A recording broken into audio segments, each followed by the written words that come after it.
Bonjour à tous, j'ai récemment pris la décision d'effectuer des cours en ligne pour les personnes non arabophones afin d'apprendre la langue arabe. Pourquoi une telle décision? Tout simplement parce que j'ai fait le constat qu'il y avait beaucoup de personnes qui pensaient que la langue arabe était une langue compliquée à apprendre. Sachez que c'est faux. La langue arabe est une langue qui est très simple à apprendre. Juste, il suffit d'avoir de la pédagogie, de l'assiduité, de l'entraînement. Et si quelqu'un vous donne des conseils en plus de cela, vous arriverez à des résultats tout à fait satisfaisants. Pourquoi pourquoi un nombre de personnes pensent ce préjugé qui est complètement faux et infondé? Parce que vous avez des lettres en français qui n'existent pas dans la langue arabe.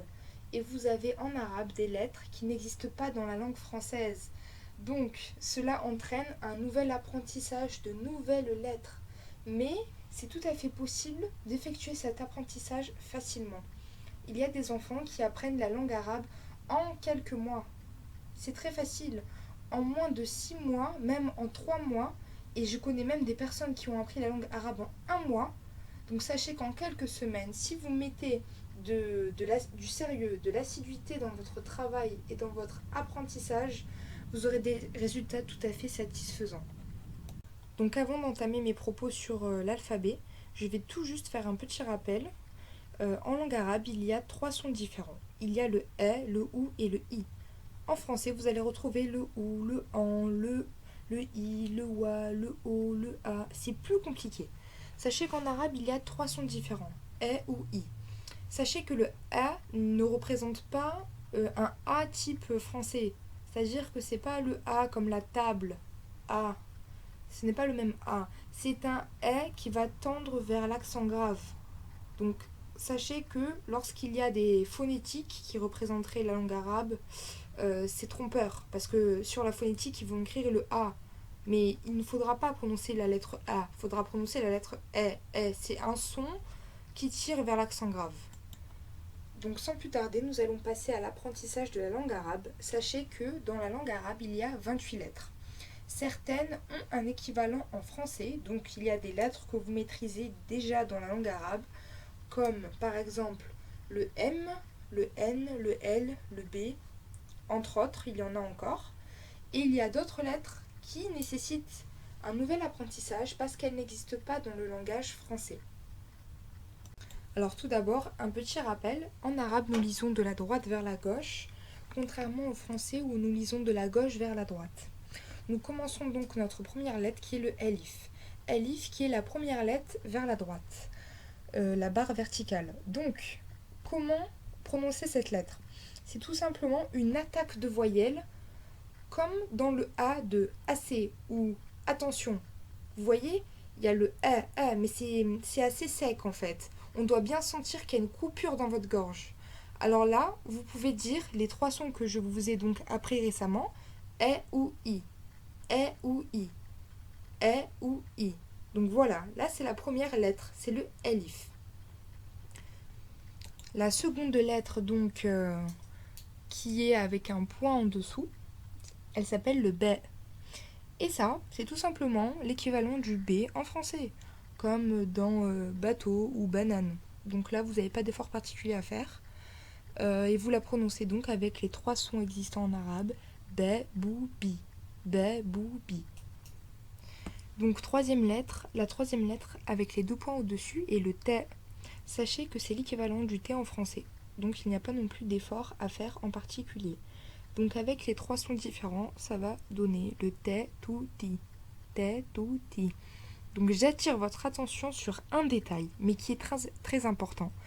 Il ne faut pas laisser passer d'air entre votre langue et votre palais, parce que ça va changer le son. C'est-à-dire qu'il ne faut pas que ça tire vers le T, tout, ti, ti. Vous voyez, si vous laissez passer de l'air entre la langue et le palais, ça ne revient pas au son T, tout, ti. Surtout dans le ti. Il y en a certains qui disent ti, ti. Vous voyez, ça laisse passer l'air. C'est comme quelqu'un qui va sauter un peu. Il faut faire attention à ce point-là parce que ça va changer le son. Il faut bien que ce soit ferme. Te, tu, ti. Te, tu, ti. C'est-à-dire que lorsque vous mettez votre langue à l'endroit du T, c'est le même endroit du tout et c'est le même endroit du ti. C'est-à-dire qu'il ne doit pas changer entre te, tout et ti, ça tirerait un peu vers un autre point. Le point doit être le même. Te, tout, ti. La lettre suivante est le the. Vous avez l'exemple espagnol, lorsque l'on remercie quelqu'un, on dit gracias. C'est le C, tout simplement, du mot gracias.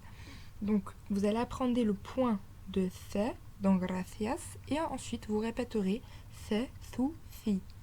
The, thu, fi. Vous allez sortir, en fait, tout simplement, un bout de la langue et vous allez poser les incisives au-dessus et vous aurez exactement le point de sortie du son the. La cinquième et dernière lettre de cette série est le jim. Donc vous allez les prononcer avec les trois sons différents. Je, ju, ji. Je, ju, ji.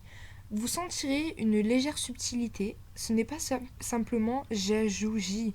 Vous allez sentir un D avant de dire le je. Je, ju, ji. Mais c'est assez léger. On ne doit pas le sentir trop insistant, comme quelqu'un qui dirait je, ju, ji. Non, il faut que ce soit assez léger.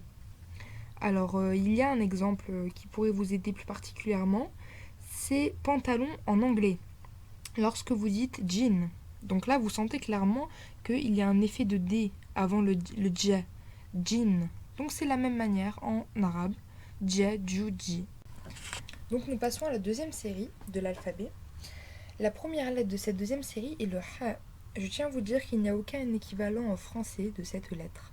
Donc c'est un effort que vous devriez fournir pour l'apprendre. Je n'ai pas forcément d'exemple à vous donner sur ce son-là, bien que vous l'ayez déjà entendu par exemple dans quelques mots comme hammam ou Mohammed. Vous voyez, c'est ce ha-là qu'on entend et exercez-vous, vous devez le sentir tout à fait au milieu de votre gorge.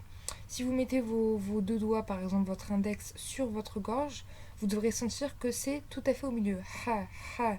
C'est le point de sortie de cette lettre. Donc, essayez de la prononcer.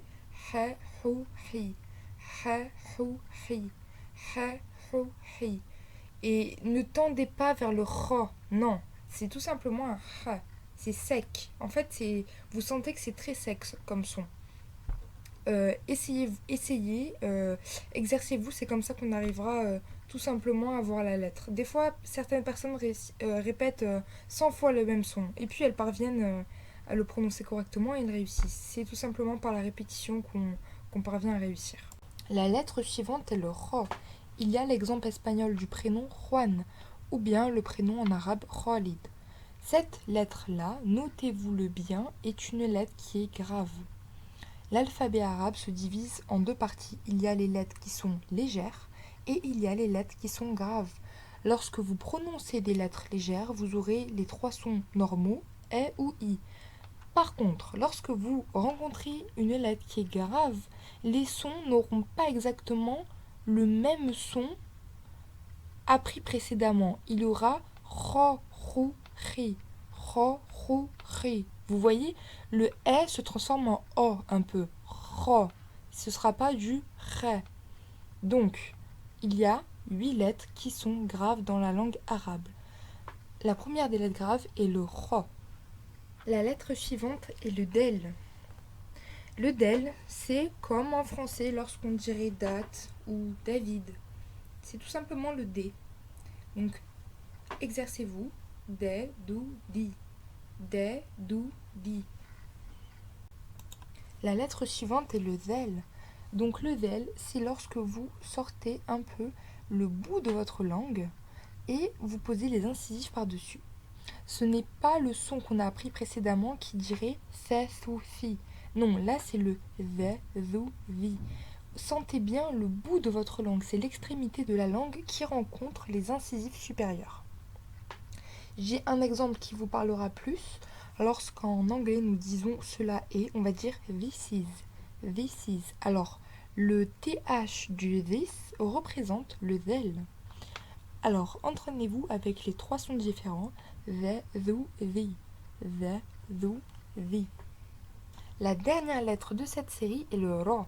Sachez que c'est la deuxième lettre de l'alphabet qui est grave, Après le ro, donc on a le ro.